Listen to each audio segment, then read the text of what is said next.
Kia ora, ka whakaatu kia koutou me pēwhea te kimi i a Matariki mā ngā whetū e tohu ana i aia.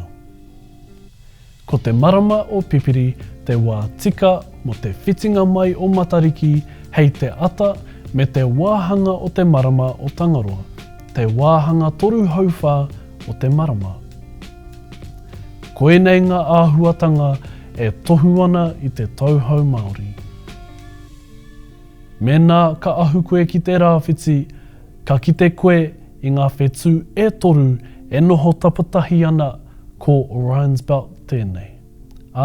Ko tōna ingoa ka rangaranga ko The Pot.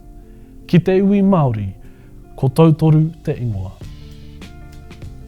Mēnā ka tau koe ki te whetū o wainga o te kāhui o tautoru, ka ahu anō ki runga ki te whetū e tino pīataata mai ana ko puanga tērā.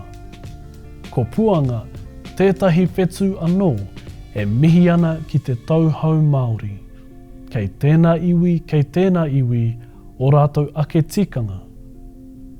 Ki te ahu koe ki te taha matau o tautoru, ka tai koe ki te whetū pīataata rawa atu ko hine takurua tērā.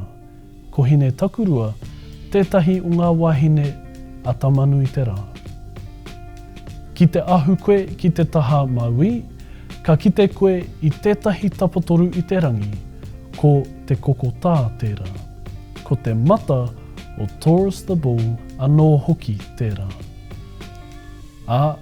Ki te ahu anō koe ki te taha maui, ka kite koe i a Matariki.